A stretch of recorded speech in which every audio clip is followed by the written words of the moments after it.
Hello, and welcome to The Power of Rapid DNA Results, brought to you by Forensic and sponsored by Thermo Fisher Scientific. This is the second webinar in the six-part Future Trends in Forensic DNA Technology webinar series. My name is Michelle Taylor, Editor-in-Chief of Forensic, and I will be your moderator throughout. For today's webinar, you can earn 1 hour of continuing education credit. Following the conclusion of the webinar, you will receive an email with information on how to obtain CE credit documentation. We have a great lineup scheduled to present to you today, but before we begin, I'd like to take just a moment to cover a few logistics. At the end of the first presentation, we will hold a question and answer session. To ask a question, click on the Ask a Question tab in the upper right corner of your screen. Please also take note that the right side of the screen features an overview of today's webinar, as well as more information about our speakers. If you have a technical question during today's event, click on the Test Your Connection button on the bottom of your screen. From there, you can access additional webinar support. We also invite you to use the social media widgets beneath the webinar to share with your friends and colleagues. Today, you will be hearing from Anna Dadhania, a forensic scientist in the Orange County District Attorney's Office. In this role, she is an administrator for Orange County's DNA database, the largest consensual local DNA database in the United States. In this webinar, Anna will explain how the Rapid DNA program works, including case examples and best practices for successful partnerships with local law enforcement and the crime lab. Anna is a vital part of her agency's Rapid DNA program, as she is involved in validation, troubleshooting, and training, among other duties. We will have a short Q&A after Anna's presentation, so please do submit any questions you may have for her. To close out the webinar, Amy Jugwina, owner of MindGen, will share techniques to evoke relaxation in tense moments. Amy teaches sustainable solutions to embody resilience at work and at home. She founded MindGen after managing a crime laboratory and seeing how stress and trauma affected the quality of work and life for herself and her colleagues. We thank you for attending the second session in the six-part Future Trends in Forensic DNA Technology webinar series. After the webinar, please be sure to check your email for more information on CE credit documentation. We look forward to seeing you on July 16th for part 3, Finding the Right Tools for the Job, CE Tools that Improve Efficiency and Save Time. Now, without further ado, I'm going to hand it off to Anna to get us started. Thank you, Michelle, for your introduction. I'm excited to be talking about the Rapid DNA program here at the Orange County District Attorney's Office. In addition to the program, I'll be talking about some of our best practices, the lessons we've learned over the years, and the impact we have seen. Orange County is located in beautiful Southern California. It's known for its beautiful beaches, beautiful shoreline, and for Disneyland. We're nestled right in between LA County and San Diego County, and we have around 3 million residents, making it the 6th most populous county in the United States. It has over 35 law enforcement agencies, where all the prosecution is done by the Orange County District Attorney's Office. We also have a county crime lab, the Orange County Crime Lab, that does all the forensics, including our DNA testing. Rapid DNA, however, is done at the Orange County District Attorney's Office. We have the Science and Technology Unit, which consists of attorneys, paralegals, investigative assistants, investigators, and forensic scientists such as myself. In addition to the Rapid DNA program, we have a DNA database collection program. There we have the consensual collection of DNA from individuals as part of a negotiated court disposition. So it's done in front of a judge with attorneys present, where an individual can voluntarily give their DNA as part of their court case. And we collect this DNA at each of our 5 county courthouses. This DNA is processed and put into our local OCDA DNA database. We have around 195,000 profiles from individuals in our database, which were collected as part of our collection program. We also have almost 13,000 crime scene profiles that were developed by the Orange County Crime Lab and sent to the DA's office to be searched against our local DNA database. We run this database weekly. This is apart from Rapid DNA. We get all of the crime scene profiles that were also uploaded to CODIS. We'll get those from the Orange County Crime Lab and search against our database to see if we can provide them any hits. Now, the Orange County Rapid DNA program is available to all Orange County law enforcement at no charge to them. It is funded by Proposition 69, which funds DNA-related programs. We started with the pilot program back in 2014, and it went countywide in 2015. Rapid DNA has a ton of potential, which we have seen here in Orange County. It can help develop investigative leads and can also establish probable cause to obtain a search warrant or an arrest warrant. This can be done one of two ways. This is where our OCDA DNA database comes into play. We can test a crime scene sample on the Rapid DNA instrument and then search it against our OCDA database. And hopefully we can get a hit and provide this information to law enforcement. We can also do a quick exclusion or inclusion by testing a suspect's buccal standard, which we can compare to an already existing DNA profile. That could be done by the crime lab. They already had this profile, or we could also have run that on the Rapid DNA instrument. Here we use the RapidHIT 200 instrument. It was validated back in 2014 by forensic scientists, including myself, using the SWGDAM guidelines for validation. The instrument uses all disposable one-time use cartridges and can run up to 7 samples at once. This is including controls. Once the run is started, it takes about 2 hours to complete and get results. There's multiple cartridges, so cartridge A and cartridge B have the polymer and the buffer, and then the sample cartridge is where we put the samples, and it contains the PCR reagents and the extraction reagents. So everything that's kind of done with extraction and PCR is done within these cartridges. You can see there's different packets where there's liquids, and it uses force and mechanics to move these liquids to do the extraction, and then it moves to the bottom where PCR reagents are added and PCR amplification is done at the very bottom with this black plate. Once PCR is over, it is injected into the instrument where the capillary is housed, and it's run through the capillaries in the instrument.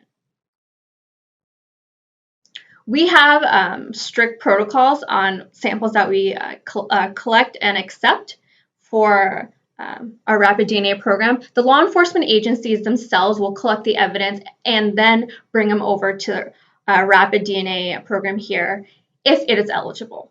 First and foremost, our most important thing is that there's sufficient sample to collect 2 samples.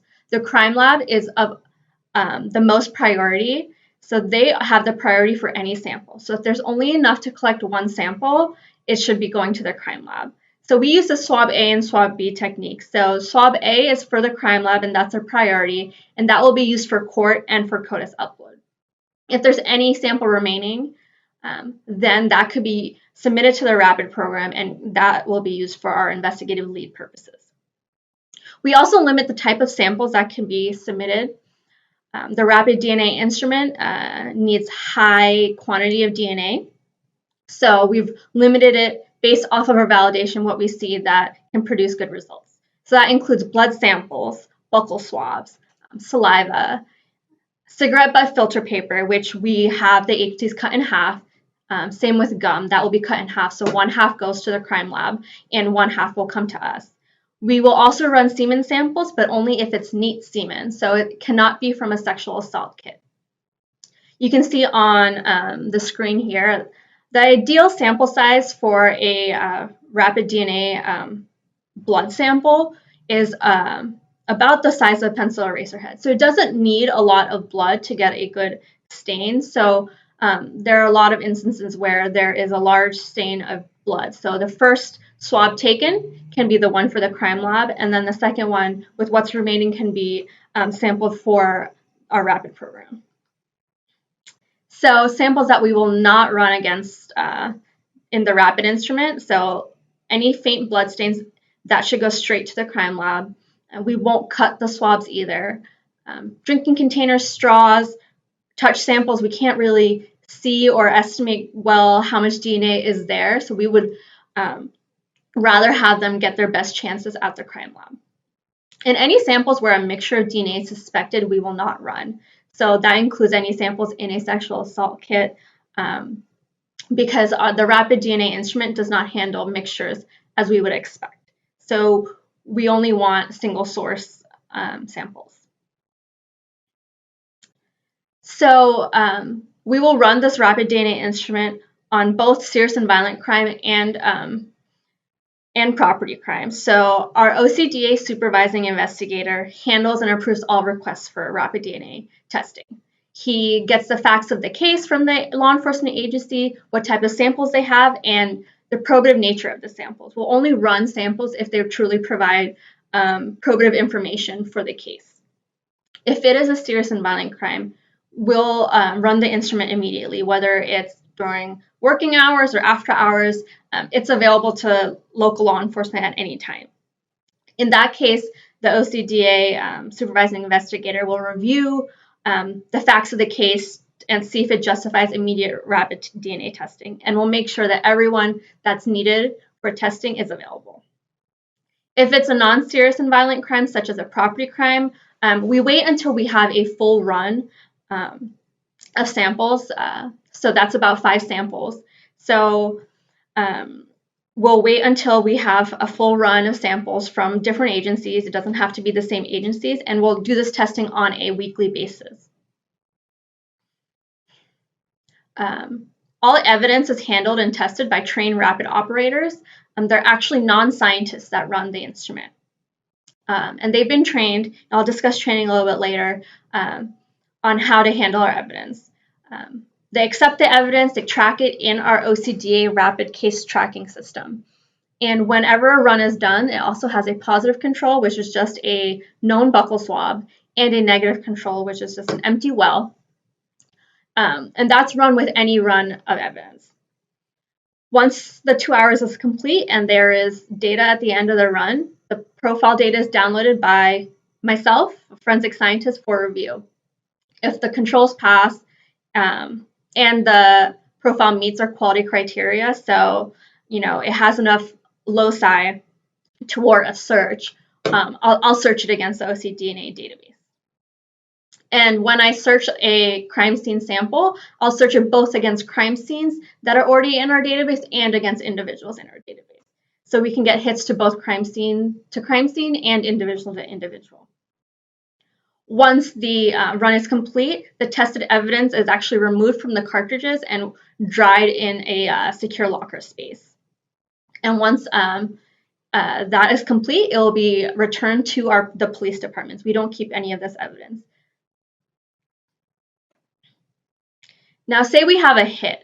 That's when the ball really starts rolling.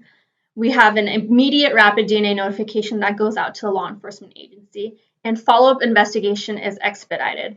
So they can interview witnesses, conduct photo lineups, search for additional evidence, author search warrants in a rapid fashion, just like the rapid DNA testing was.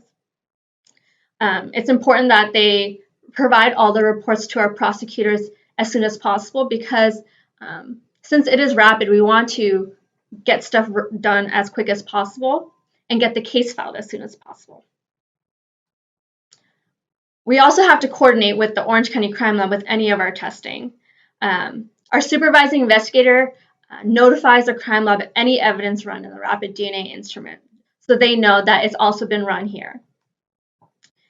They test their primary piece of evidence, so those results can be uploaded to CODIS and can be used as evidence for court.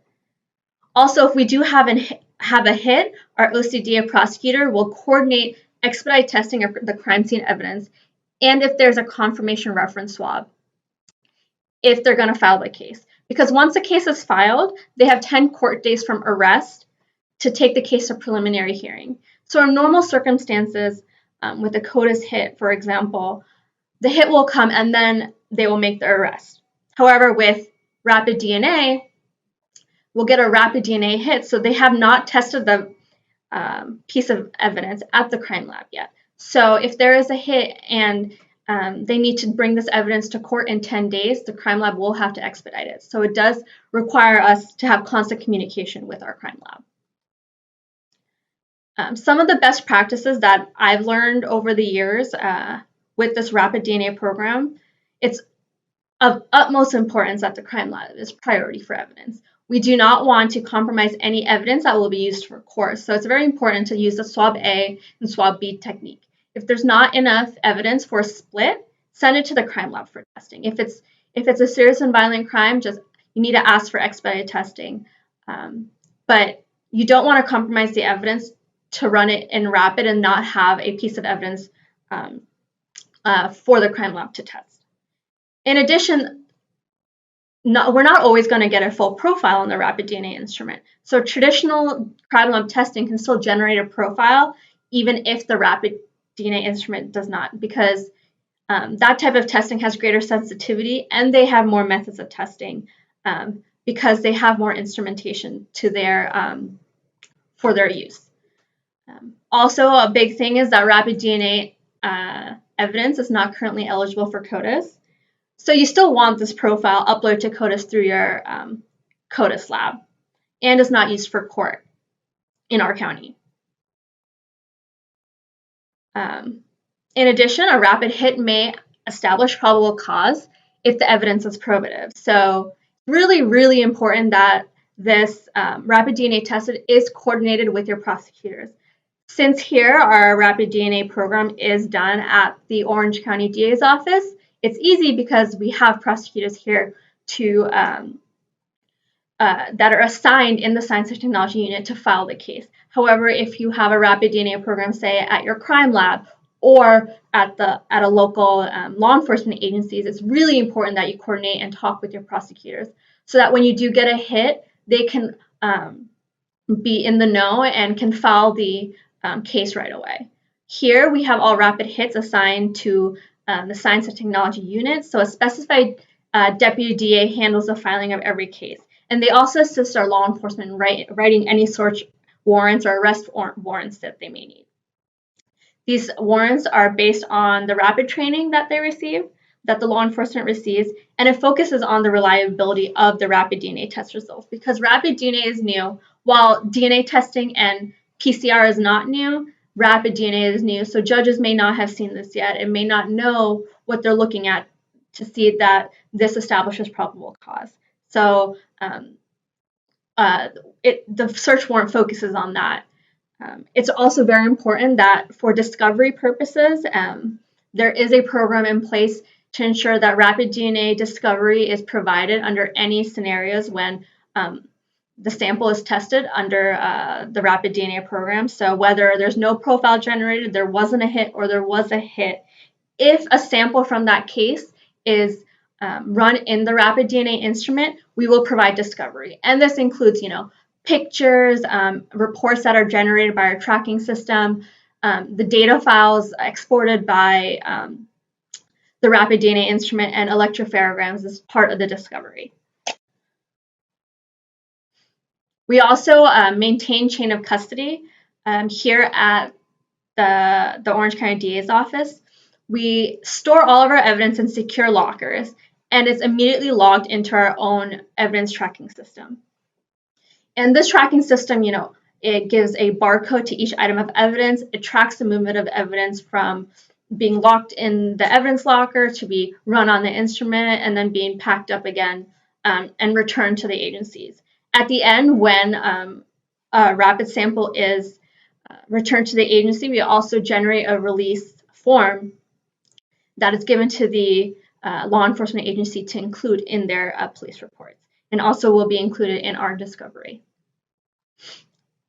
We document everything we do. If there's a hit, we'll provide a hit letter to the agency. It includes description of any samples that were tested and searched in our database. If there's a hit to an individual, the name and the photo of the individual will be included in the hit letter. If there's a hit to a crime scene, then to another crime scene, then a description of that crime scene evidence will also be included in the hit letter. We also make sure to document if we do not have a hit. So that also includes the type of samples that were tested, a description, and the results. So why was there no hit? Was there no profile? Was it a partial profile that we couldn't search against the database? Or we got a profile that we searched against the database, but there was no hit in our database. So we document everything, and we give this documentation to the agencies that are running their samples with the Rapid DNA program. We also have a robust set of protocols that were in place before we even launched our Rapid DNA program. Because we found it's really important to have a structure before starting the program, so everything is done with some thought and foresight. The program protocols were developed including our legal teams, our lawyers, law enforcement investigators, and the forensic scientists. Some of the things it includes is criteria for sample acceptance, how to collect samples, procedures for notification and reports, training, and forms that we may use. So I mentioned we have trained rapid operators that are non-scientists, and we have a specialized training program for them before they can ever run samples against our Rapid DNA instrument. So it's a formalized training program, and it was modeled after a normal crime lab training. So there's required readings, there's observations and supervised training. And to finally get signed off on operating the Rapid DNA instrument, they'll take a mock samples competency test in addition to a written exam. And once they've completed all of this, then they will be available to run our Rapid DNA instrument. And in our office, we have both investigators and investigative assistants running our instrument. And then we have forensic scientists that review the data. So I will review the data and will analyze it and search it against our database. And then there's also a separate training program specifically for scientists. As part of the training program, we also get proficiency tested twice a year, and we do the proficiencies through the CTS proficiency testing. We also train all of our law enforcement. We go out to the agencies to provide training for proper evidence collection, for how to submit to our program, what can be submitted, what they should expect from our program. So we go out periodically to different agencies to provide this training so that not only do they remember how to collect and what they can collect, but it also reminds them that, hey, this Rapid DNA program is available for their use and can provide them important leads in many cases. In our training, we'll train detectives, officers, and also their CSI. And right now, there's over 700 trained law enforcement personnel from over 30 county agencies over the years we've trained. So our Rapid DNA program started in 2014 and went countywide in 2015, and we have learned many lessons through that whole time. It was not smooth sailing from the beginning, so there's a lot of lessons that have been learned and I think would be helpful for anybody else that's starting a Rapid DNA program. It's very important to have buy-in from all parties for success. That includes local law enforcement, local crime lab, and the prosecutor's office. You can't have just one party running a Rapid DNA program without buy-in from the others. As a prosecutor's office here, we needed to have buy-in from the local law enforcement because we're going to be running their samples and we're providing investigative leads to the local law enforcement. We also needed to make sure that the crime lab's on board because the evidence that they test will be used in our court cases. So we got to make sure that they have a stake in this. So they will coordinate the expedited testing for us when we have a Rapid DNA hit.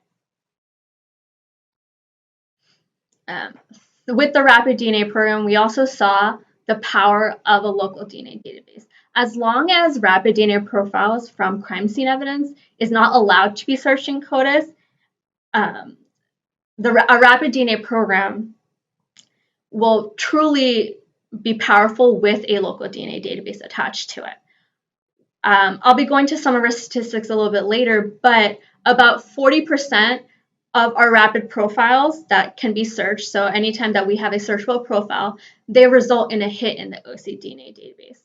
So with the database, we get the hit and we can start the hit process and the notification process and immediately notify, hopefully within a few hours, to law enforcement agency this hit that they've gotten. If it's a serious or violent crime, we'd be running it right away, so they would get the hit hours after the crime. And we've also noticed that the number of cases where we have a suspect comparison at the time of rapid DNA testing of the crime scene sample, it's very limited. Most of the samples that we get, law enforcement agencies are asking for us to search against our database. So without our database, the rapid DNA program would not be the success it is today. Our local DNA database is modeled by using the court system, so the consensual collection of DNA at the courthouse. But that's not the only way that it can be done. You know, a lab owns their profile data, so you can use any DNA database software and upload your data there, and can harness that DNA data information as a local DNA database. So a lot of people, when they ask about our program, they find it daunting that we already have a DNA database program. So we've had this program since 2007. So this was prior to Rapid DNA. So Rapid DNA was a perfect fit for us. So a lot of people, when they're starting a Rapid DNA program and also look at starting a database at the same time, they could find them this daunting, especially if they're going to use the model that we do. However, it's not the only way, and you can use the power of your crime lab and the information that they have to develop a DNA database. We've also seen that forensic scientists are an integral part of the program. You cannot leave them out, whether they're employed, you know, like here at the DA's office, or forensic scientists at the crime lab working in partnership with a law enforcement agency. It's very important to have forensic scientists. For one, there is more interpretable data if it's reviewed by a forensic scientist. When a result is developed on the Rapid DNA instrument, you know, the interface just shows a check mark, a green check mark if it's good. However, sometimes it doesn't show this green check mark, but it could be for something that doesn't make a difference to the DNA profile. The system can flag for pull-up, for off ladders, for imbalance, for artifacts such as spikes. So when you really have a good profile there, but the system flags it, then if you don't have a forensic scientist to help you, you won't be able to search that profile. In addition, partial profiles, so if you don't have a full global filer profile, let's say, one locus is missing or a few loci are missing, the rest of the data is still usable. So partial profiles can still be searched. And if you don't have a forensic scientist, you wouldn't be able to search that data. So we see a lot more usable data by having forensic scientists review the data. Also, with the forensic scientists, they're important for the validation of the instrument, and also training and providing guidance to the operators of the instrument. Because we have non-scientists operating the instrument, it's really important to have scientists overseeing the whole program. Also, if there's any problems with the maintenance and troubleshooting of the instrument, forensic scientists can detect problems more quickly with the instrument and communicate with the engineer to fix any issues, whereas non-scientists would not have that knowledge to help troubleshoot an instrument. It's also important to have forensic scientists because they will maintain quality standards that are expected in forensic science testing, and that it's done with good standards and good protocols in place. We've also seen that it's really important to keep your data and stats up to date. Because rapid DNA testing requires funding and there are plenty of critics, we've seen that you may have to justify your program, or you may get media requests for statistics. So by keeping the data on hand, you can easily provide data to show how successful your rapid DNA program has been and why the funding is important. I just use a simple Excel spreadsheet and keep data about not only the rapid testing and the results of the testing, but also the case disposition. So was the case filed? Was the case completed?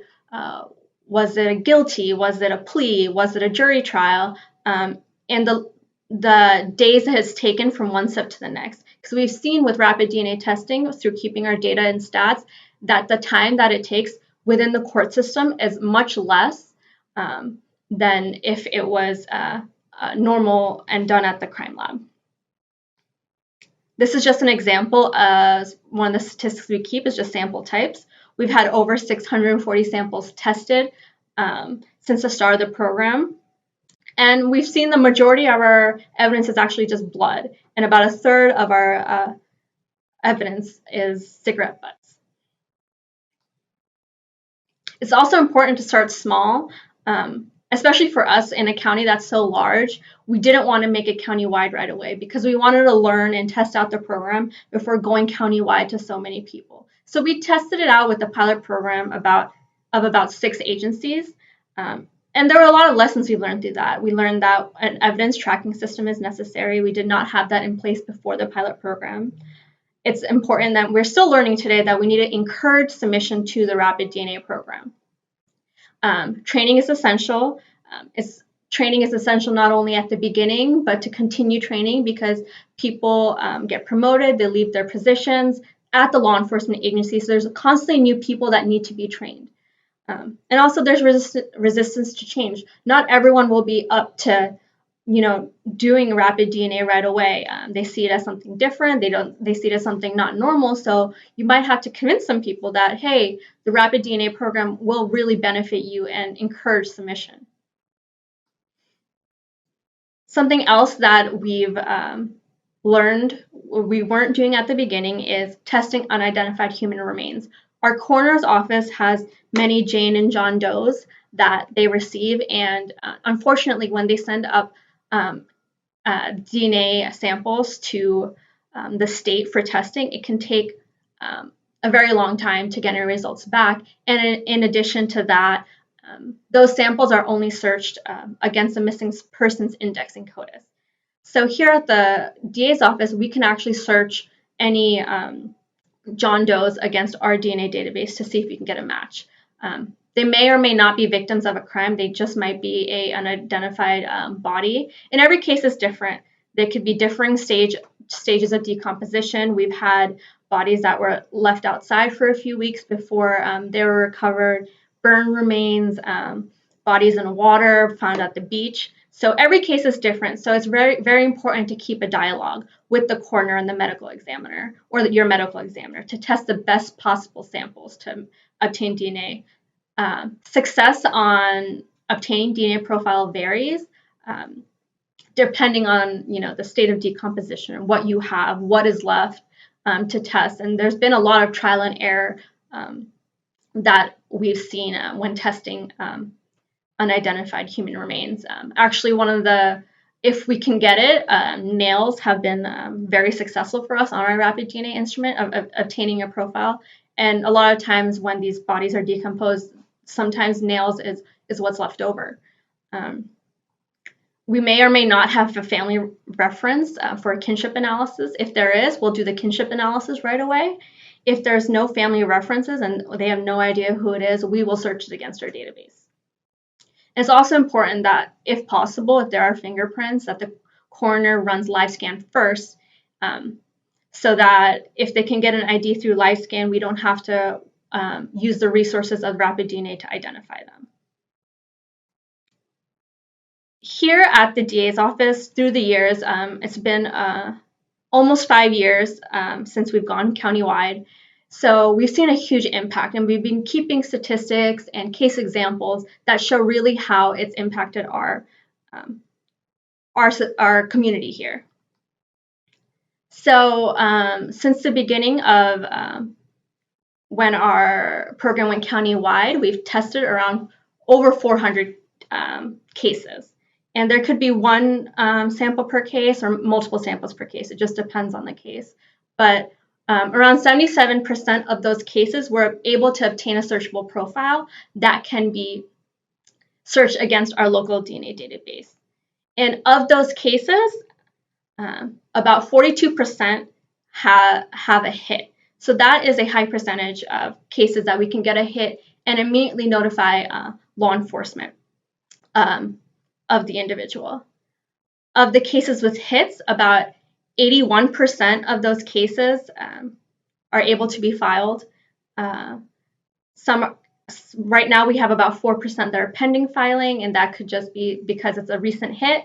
There might be some follow-up necessary, but that's a very high percentage of cases that are filed. And of the cases that are filed, 87% we receive a conviction. About 12%, or we have received a conviction. About 12% are pending still, and we have 1% that's an acquittal or dismissal. So that was actually just one case where the defendant actually passed away before trial. So that ended up being a dismissal. So of adjudicated cases, we have with the Rapid DNA program a 99% conviction rate. Now, if we compare this to CODIS hits and local DNA database hits that are samples that are run at the crime lab and sent over to CODIS or to the local database for searching, we see about 40% of those are filed. Our DAs here at the Science Technology Unit, they review all of our CODIS hits unless it's a sexual assault, a homicide, or gang related. So any other DNA case, any other CODIS hit or local database hit, they will be reviewing. And that's a stark contrast to the 80% we saw for our rapid DNA. You can see 34% are pending, and that shows that there's a lot more, if a hit is obtained much later from the time of the crime, there's a lot more follow-up that is necessary. So those are pending because, the DA might have asked the agency to perform some follow-up, maybe interview witnesses, get some additional evidence before they can actually file the case. And here at the DA's office, we see justice delayed is justice denied. So if we can get a rapid DNA hit right away, instead of waiting for weeks at the crime lab or even months, it's easier to locate and interview witnesses. You have greater opportunities to collect the physical evidence. And, after a few months of a crime and getting a hit months and months later, witness recollection is not as strong. And even the interview with the defendant is not as strong either. You're able to obtain a timely statements from defendants or witnesses right after the crime and that are fresh and they can remember all the details. Also for victims, by having a resolution to the crime early, it provides reduced stress and reduced trauma for them. And it also increases our chances of recovering any stolen property. And it just increases the victim's sense of justice and security. And same with society. It can also prevent further crime and stops crime sprees. And it also allows for quick resolution in our criminal justice system. So it allows law enforcement agencies and the court system and the DAs to focus on other cases because these cases run through the system much more quickly and are closed much more quickly. And also, rapid DNA can provide results to exonerate or and it will be a quick result that you don't have to wait weeks and months for, that the correct person is identified through DNA testing right away instead of waiting for months that could happen at the crime lab. I'm just going to go over a few case examples with the time I have remaining. So here's an example from back in 2016, and this is a great case that shows different aspects of rapid DNA and how it can be beneficial. So back in March 31st, 2016, there was a residential burglary where over $5,000 worth of tools were stolen. Just the next day, they submitted cigarette butts that were left behind. The resident said that they don't smoke, it's not their cigarette butts, so we tested the cigarettes in the rapid DNA instrument and we immediately got a hit to our defendant. The local law enforcement agency actually knew this individual. They knew him as through other crimes. They knew he had a girlfriend, and they went over to the girlfriend's mother's house where the suspect was and arrested him the very next day after. the hit. So in addition to arresting the suspect the next day, they were able to recover all $5,000 worth of the tools that were stolen. They were getting prepared to take pictures and sell these things on Craigslist, but we were able to recover it. A month later, another cigarette butt hit to his girlfriend, and less than a month and a half after the crime, the suspects pled guilty. So that was a very quick resolution to this case. And also important to note that the suspect's DNA sample was collected on a misdemeanor back in 2015 of carrying a loaded firearm. So our OCDA database consists of individuals that have been collected for lower level crimes voluntarily as part of their case disposition. So you can see that he was collected for a lower level crime, and we were able to solve a bigger crime through this. And these showed the tools that were collected at the girlfriend's mother's house that they were getting prepared to list on a Craigslist and sell. Here is a case that was a brutal stabbing in the head and neck by a gang member. And luckily the victim survived, and he actually gave a name of someone who he thought was his assailant.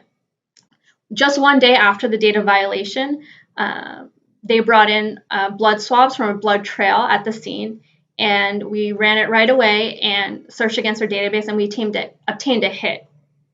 This hit was actually to somebody else that the victim did not name, so we actually were able to exonerate the person that the victim named and point them to the correct individual. They found this defendant that same day, arrested him, and he gave a full confession. It also had multiple cuts on his fingers from the stabbing. And just 3 days later, after the date of violation, the case was filed, and the defendant was charged with attempted murder. So you can see how quickly the rapid DNA testing can move a case and get a case resolution. So this case is actually still pending in the courts, but you can see that just 3 days later, we're able to get a violent offender off the streets that stabbed someone else. Here's an example of a defendant who was committing multiple vandalism and burglaries in Santa Ana with the same MO. So they didn't know who it was, but they knew that it was all related. And then they had 2 crime scenes where they had blood swabs. So blood swabs were submitted to the Rapid DNA program, and we tested them, and they both matched each other. So it confirmed that it's the same individual, and we got a hit in our database. Less than 10 days later, the case was filed for 7 commercial burglaries and vandalism. And the suspect then pled guilty. The case was filed in August, and then by March, the suspect pled guilty and was later sentenced to 3 years in jail for his crimes. And the suspect's DNA sample was in our database for a misdemeanor of possession of a meth pipe. Here is another example of a case where the victim was actually robbed with a gun, and the defendant threatened to shoot him. And it was after an actual consensual act in the victim's car. So there was a condom collected at the scene. 7 days later, after the date of violation, the law enforcement agency actually swabbed the semen left behind in the condom and submitted it to our program for rapid DNA testing. So that's an example of a case where we had neat semen to test. So we tested the semen swab, and it hit to our defendant that same day. And 2 days later, a search warrant was executed on the defendant's home, where they found all of the stolen property, and the defendant gave a full confession. So 2 weeks later, after the crime, the case was filed, and they filed it for robbery and criminal threats, which are both strike offenses. So you can see just a week after rapid DNA testing that they were able to file this case.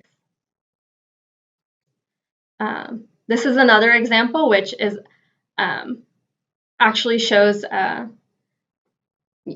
something that's scary, which was there were 2 residential burglaries where the residents were actually in their homes and asleep when this happened. The first one in February of this year, 11 family members were asleep, and there was a loss of $25,000.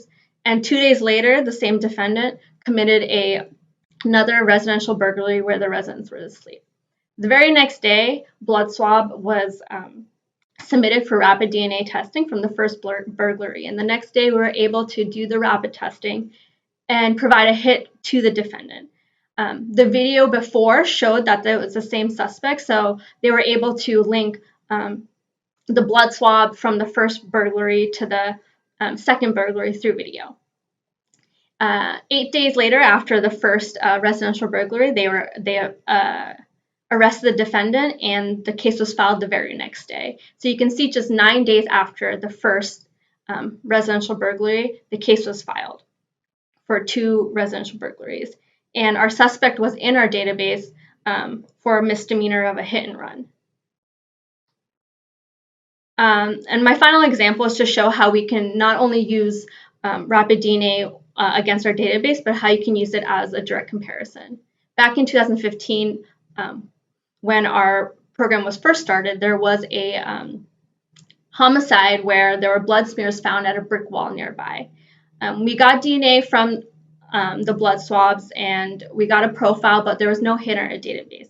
Meanwhile, detectives had learned some additional information and had 2 potential suspects. So they collected voluntary elimination swabs for these suspects and brought these swabs over for rapid DNA testing. And while they had these suspects in custody, we were able to test these rapid DNA buccal swabs and able to identify one of the 2 suspects was matched to the blood found at the scene. So one person was able to be let go, and then one person was arrested. And through that, the evidence was also recovered from the suspect's belongings. The case was filed right away, 2 days after the rapid testing against the suspect, and about a year later, the defendant was found guilty of second-degree murder. So these are just some examples to show you case by case how rapid DNA can really move fast for the law enforcement agency to clear their cases and move on to another case, and how it can also move fast through our criminal justice system so that we can provide quick resolution to cases and not have them stretch out as long as some other cases can. So if you guys have any questions, we're open for questions now. Here is my contact information. Feel free to contact me with any questions that you may have, but right now we'll open it up for questions here. Thank you.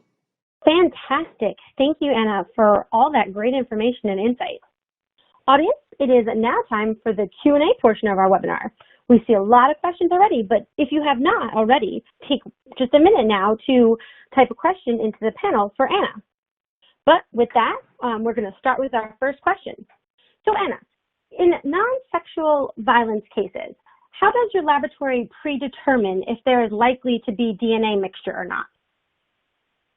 So those type of cases are few and far in between, but we'll just look at the facts of the case. Say there's a stain on like a bed sheet or something where we would expect a lot of victim DNA as well, and it wasn't part of a sexual assault kit, then we might not run that, but that does not happen very often. Okay. And who is responsible for determining at the scene if there is sufficient sample to split?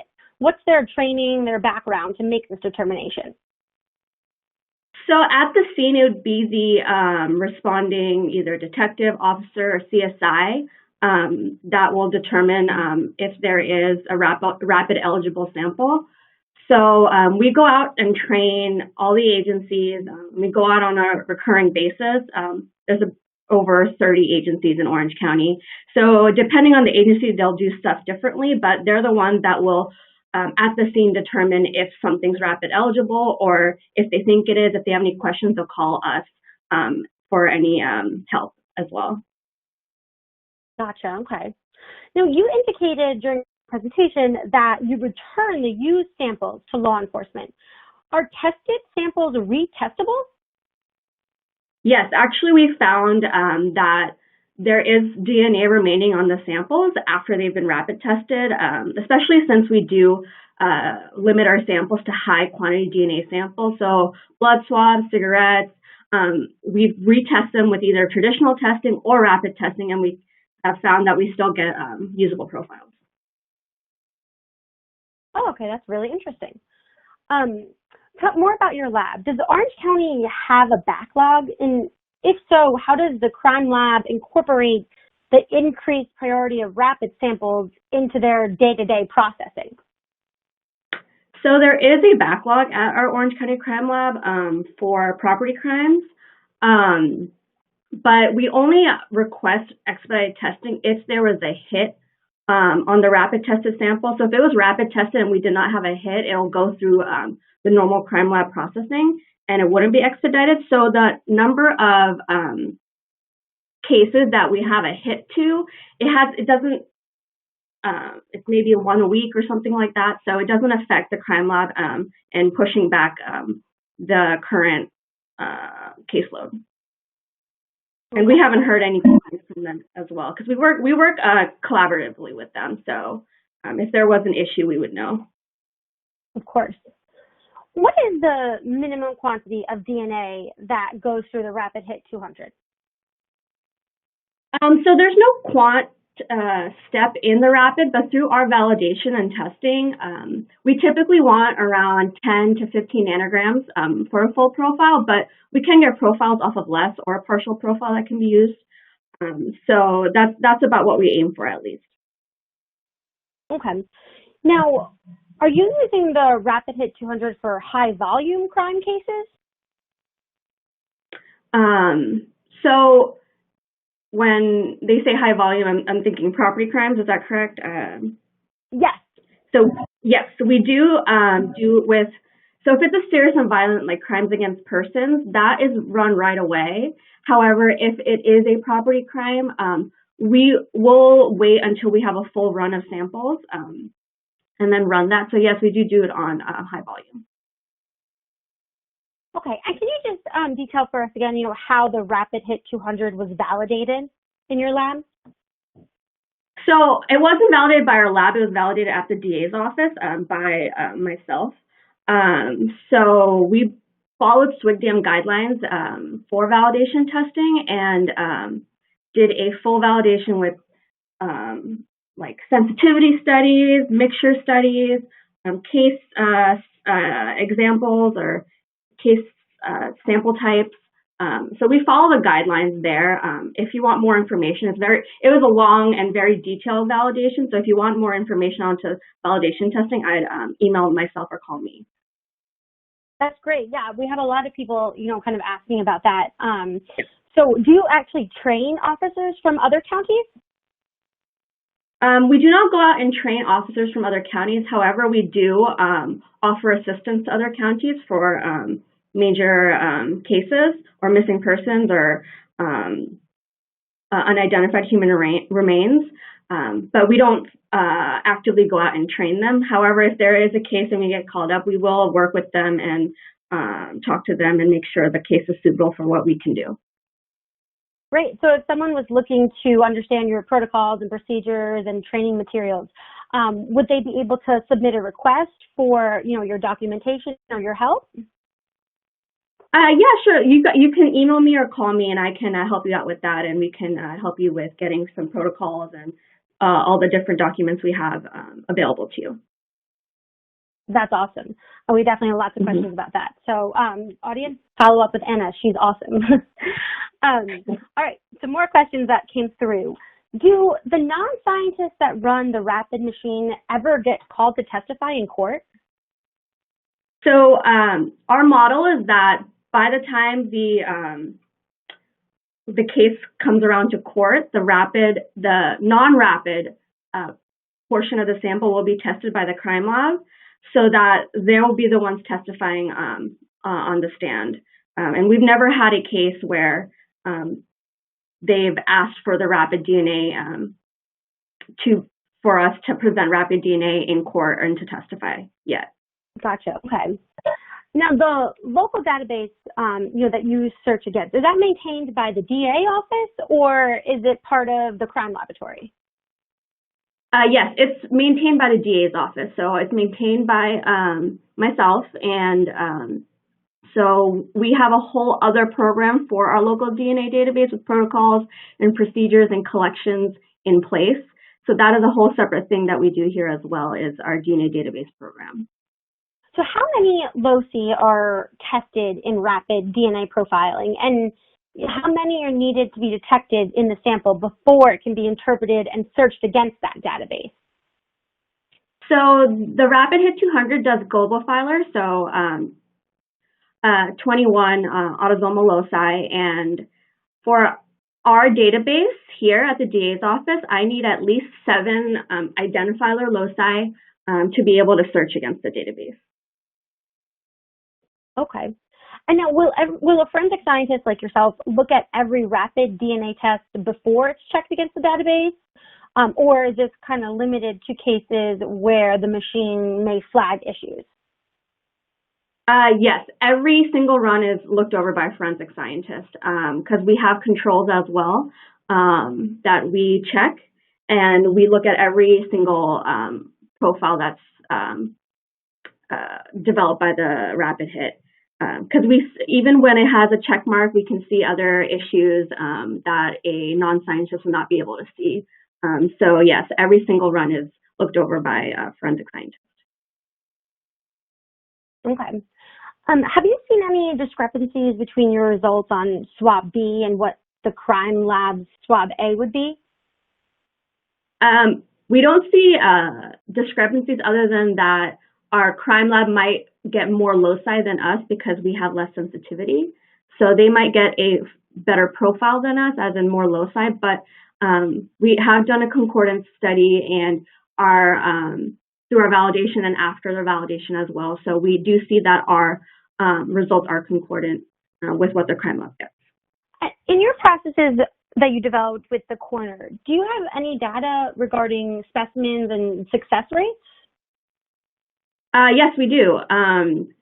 So that could be something that you can contact me as well for. There's a lot of different types of specimens that we have tried with the coroner, and it depends on case by case what it is. But yes, we have had good success with different types of samples. So I can talk to you, them personally about that. Absolutely, that makes sense. Okay, so in your experience, what have you found to be the most effective way of training officers to collect samples and run the RapidHIT instrument? So here, there's different training for collecting and different training for running the instrument. So we go out to train the officers at the different agencies in Orange County. So those are the over 30 agencies that I talked about earlier. And you got to make sure you go out on an ongoing basis, even if you just went a few months ago to the same agency, and do your training, because there's a lot of turnover and new people, and people get moved positions from, so they're no longer using Rapid, and then there's new people. So that I found is you really have to go on a reoccurring basis and remind them about what is eligible for Rapid. And then as far as running the instrument, that is done only by employees of the district attorney's office. So that's done by investigators and investigative assistants here. And I have a whole separate training program for that. And that mirrors training at a crime lab. So there's observed testing. They are do hands-on testing where forensic scientist observes them. There's competency testing. There's proficiency testing. So that is a very detailed training that we go through and document to make sure they can run the instrument on their own. A couple more lab management questions here. If you obtain a RapidHIT, does the crime lab only process the same samples the RapidHIT ran, or do you expedite all samples in the case? So that's case by case, but yes, they will run more samples than just what we had run on Rapid. But for court purposes, that specific Rapid sample must be done or should be done. Okay. Gotcha. And what does your schedule look like then to run the rush samples? Are you on call or do you have set overnight hours? Yes, we're on call, so anytime it can be called to come on in. So there's no set schedule for that. Whoever's available, we have multiple people trained in running the instrument, so whoever's available for that will come in, and forensic scientists will also come in and investigate. Gotcha. Okay. And now, when you went through the whole validation process, was it reviewed by a third party? Yes, it was. We had actually multiple third-party individuals review it from outside educational institutions, and outside scientists review it after validation. So yes, we have had that. Okay. Now, why would an individual, voluntarily give their DNA samples at the courthouse? So that is based on the type of crime, and that's typically done on misdemeanor crimes. And so as part of their case disposition, they will also include giving a DNA sample, and that's all looked over by a judge, their lawyer, the prosecutor. So that is our DNA database program. That's it's done with many consent forms to make sure that they understand what they're doing, and they understand what they're giving their DNA for and why, so that it is voluntarily given, and that is done all in the courthouse. Gotcha. Okay. Did you also test the consensually collected reference samples through RapidHIT technology, or is it a more traditional approach? No, those are not tested through RapidHIT. That is done by a private DNA forensic lab. Our volume for that is way too high to be doing it with Rapid DNA. Okay. And now, do operators submit a report of their findings? And if they do, how detailed is that report? So the report is done by forensic scientists. It's detailed as in there's what type of samples were run, what were the results, was there a hit, was there not a hit, and we report, say there was no hit, but there was a full profile, there was a partial profile, there was no result. So we get detailed in there, and that will be that is given to the law enforcement agency. Okay. Now, a few questions on the profile then. If no profile is obtained, what could be the main reason for that? Well, it depends on the sample. Sometimes we get samples that could be thought it's blood. We don't do any preliminary testing. So it could be that it wasn't blood, or there wasn't enough to get a profile. Cigarette butts, you don't know how much is on there. Sometimes we don't get a profile. We get a very partial profile, or sometimes we get a great profile. It's just sample to sample for those. So it's just not enough DNA if we get no profile. Gotcha. Okay. And do you have a general profile success rate? How many times both the crime lab and the RapidHIT system created the same full profile? I do not have that specifically, but for us, around 75% of the time that we run a sample, we'll get a profile. Oh, wow. That's really high. Yeah. Okay. So I don't know what it is compared to the crime lab, but that is ours. That's great. Awesome news. Mm-hmm. Okay.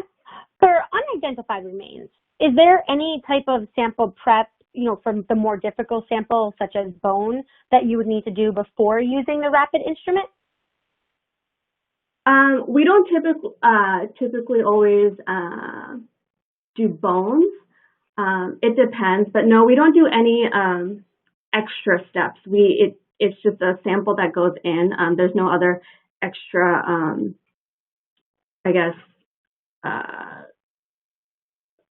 processing that goes into place before it gets put into the sample well in the instrument. If we do get a bone, we try to go in and get like the inside marrow if possible, but we don't do any additional processing. Okay. We have time for just a few more questions, so we'll get to those quickly. When you were giving your presentation, you were talking about the neat semen sample. Was the neat semen sample processed as a non-differential extraction? So when it's yes, so when it's a neat semen sample, so those are typically cases where suspect leaves a deposit somewhere. We've had cases where they leave a deposit of DNA on a fence, on a book. So we believe that we know that it's a single source. So there is no differential extraction. Our rapid instrument is actually able to get a full profile off of that without having to do a differential where they split open the sperm heads or anything like that and need extra chemicals. So the extraction on board the rapid instrument can actually process the semen. Okay, great. What DNA database software does the Orange County District Attorney Office use in the RAPID program? So we have a in-house system that we use.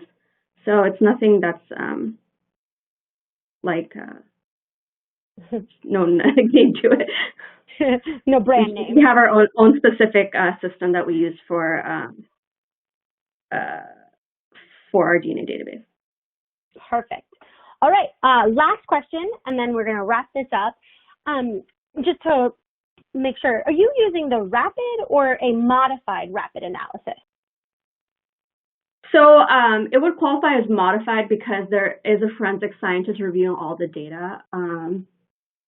So it is modified as in we don't just take what, like the check marks that are set on the RAPID instrument and take that for what it is.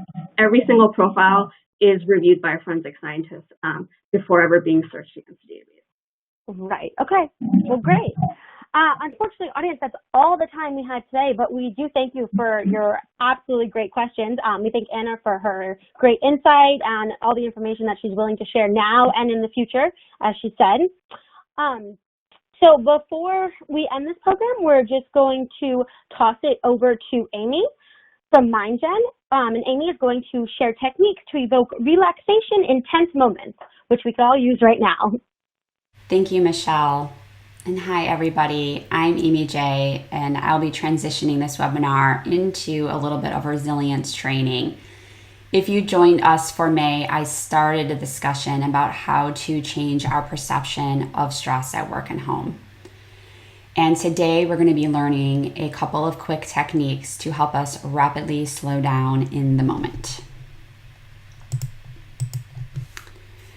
The key to rapidly slowing down is introducing a pattern interrupt.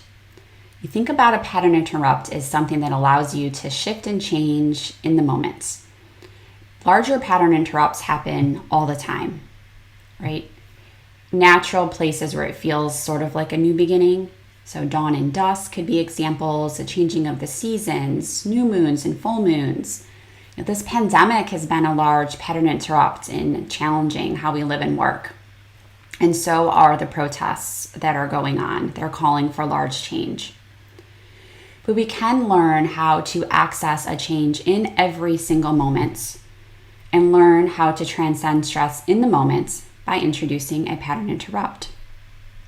We all know what happens to us when we let stress get the best of us, right? This leads to anxiety and depression, more anger, resentment. It can all build up for disease and, of course, poor communication. If we want to show up as our best selves, even in the most challenging times and in times of adversity, we have to be able to learn how to shift. We have to be able to learn how to pay attention to our minds and body and work with the biofeedback that it is telling us so that we can become grounded in the moment. We want to be able to act so that we don't say things we regret so much. We want to be able to act so that we have creative solutions and don't feel like there's a brain fog that is clouding us from being able to show up right. Being able to ground in the moment is really helpful in learning how to be open to different people's perspectives. And of course, it can just create a better sense of ease and calm. And who doesn't want to feel that on most days? 2 quick techniques we're going to work with is the breath and body sensing. Now, breathing is so important because you can access this in any moment. You can do it by observing your breath and watching it flowing in and out of your nose, flowing in and out through the body. You can work with your breath through counting. Sometimes counting the breath can add extra focus and concentration, especially if you're learning how to just build your awareness. You can also work with your breath by trying to slow it down. When we slow down the breath, we naturally send signals to the brain to tell it, please release what you're doing in these moments of stress and allow us to enter the stages for healing and repair. On a research level, just learning how to breathe and use breathing as a pattern interrupt can allow you to access parts of your intellect better so that we are not bringing ourselves out from our habitual reactions that so easily take control. Learning to slow down and work with the breath can also help with emotional stability so that we're not, flying off the handle or having our amygdala run the show, which is where our fight and flight center comes from, is very emotionally controlled and emotionally triggered. So when we can learn to work with other parts of our brain with better decision making and cognitive function, we are more balanced with our emotions and our emotional intelligence as well. And breathing can help with focus and concentration. So especially if you feel that you're all over the place, your to-do list is too long, there's so much going on, breathing can help you focus, on a task that you have at hand so that you can start checking off, some of the things, even if it is just that I need to have better self-care today. Body sensing can be done in different ways, but it is moving your awareness throughout your entire body. You can do this by sending relaxation through the body, so relaxing the face, relaxing the shoulders, the neck and back. You can also do this through purely sensing, so just using your mind to shift between different parts of your body. What this has shown through lots of different research is that body sensing techniques really have a deep relaxation that occurs. Because we are sort of a method, an anti-fight or flight method, it regulates our nervous system. So it puts us more in balance so that we can control the yings and the yangs that are happening throughout the day, and we're not as easily triggered by the different stresses that may cause us to act in ways we don't want to. There's been a lot of research in showing that how body sensing is performed actually changes the structures of our brain. So by using terms such as witnessing and accepting, so as you go through the body, I witness and accept my face, I witness and accept my chest, I witness and accept my hips. That can be challenging, but what the research has shown is by witnessing and accepting, we're actually building up a tolerance to deal with adversity and stress a little bit better. So things just don't tend to bother us as much because we are able to accept them. This is important for all of the little small things that you may fly off the handle with on a daily basis, or things that have been bothering you for a really long time that you don't have any control over. Other terminology such as bringing your awareness to a place, or as you body sense, you relax. So I'm relaxing my face, I'm relaxing my chest, I'm relaxing my legs. Using vocabulary such as relaxation has actually shown to build up a triggering response. So if normally you have a stress trigger, you automatically react, it gives you some moments of pause where you can actually take in the bigger picture, figure out how you want to respond, and choose a new course of action. So even in the terminology, research is showing that it has different effects on the brain. And of course, it only makes sense that when you enter a deep state of relaxation, it allows your body and your tissues to heal and repair. This naturally would occur at nighttime when you're in a digest and rest phase, and other parts of the day where our body naturally tends to digest and rest. But if you're not sleeping well, you have interrupted sleep, you can't fall asleep, you're thinking about things through the day that you can't control, you're trying to problem solve, and your day is very stressful, you're not giving your body time to do the repair that it needs to do. So for the criminal justice professions, I have taken some of these techniques and brought them together, called the CSI method for stress reduction, because I want you to be able to remember it. Now, it doesn't stand for the CSI that you're used to, but it does stand for being able to count your breath, scan and sense the body, and interrupt the patterns of stress. So let's try this quickly together. If you want, you can close your eyes. This will allow you to have better awareness, reduce distractions. If you're not in a place you're not comfortable doing that, just feel free to keep a soft, fuzzy gaze. And bring your awareness to your breath.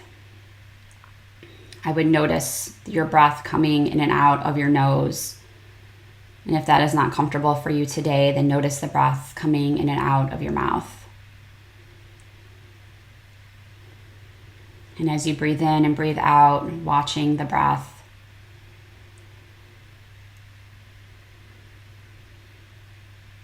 And we're going to count different parts of the breath. The breath has 4 phases: an inhalation, a pause, an exhalation, and a pause.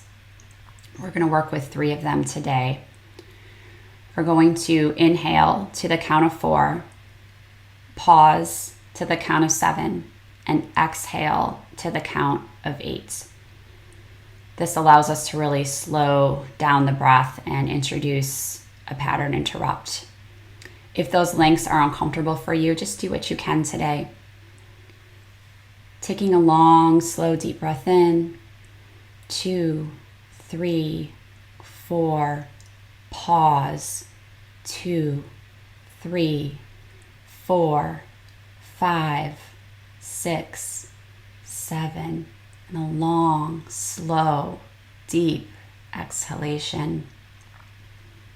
4, 5, 6, 7, 8.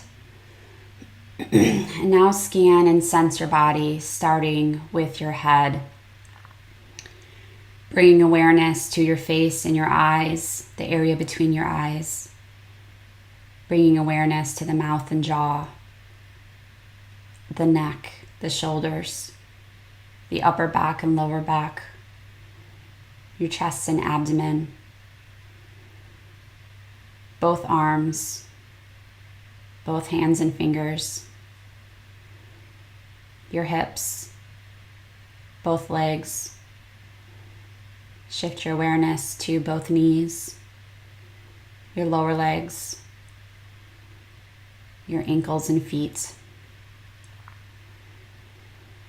And now as you scan the body, if there is a place you're holding on to tension, shift your awareness there. Send your breath to this area to further add an interruption of the stress pattern that it's occurring. There is some type of tension or issue that is being held onto. You could choose today to send your breath and relax that area, or you could choose today to send your breath and witness and accept. Now, this technique can be done in just a matter of seconds, especially when you're doing it with your mind. It can be done in any moment, in any place. Just remember to work with counting your breath, scanning and sensing the body, and that just one or both of those techniques together are allowing you to just take a moment to assess what is going on, become grounded, and rapidly slow down. This technique is available for download. If you haven't seen it already, you can download the worksheet and it'll take you through how to do this technique in case you want to practice working with it. I would work with this anytime that you know that you might be triggered. So before you're going into a meeting that might seem stressful, before you pick up the phone when you're working, if you are going to a crime scene, if you're about to testify in court, if the world is just feeling a little bit heavy, you could wake up and do this technique, or before you go to sleep, do this technique.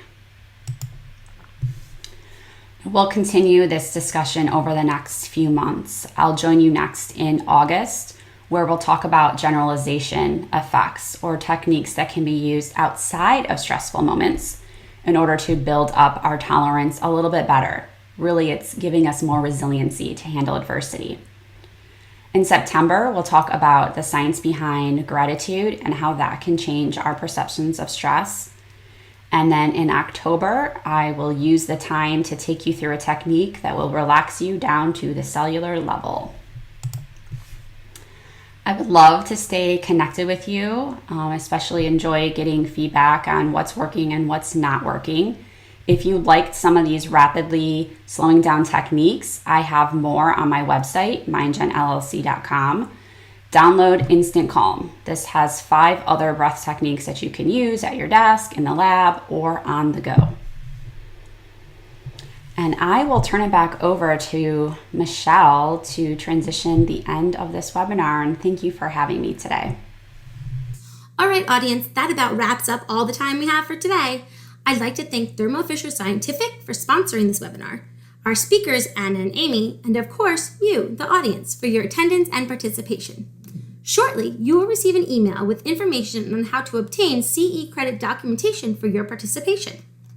The third webinar in the 6-part Future Trends in Forensic DNA Technology will be held on July 16th at 8 a.m. Pacific, 11 a.m. Eastern. You can register for Finding the Right Tool for the Job, CE Tools that Improve Efficiency and Save Time on the Forensic website, www.forensicmag.com, where you can also view other webinars in this series on demand. Thank you and have a wonderful day.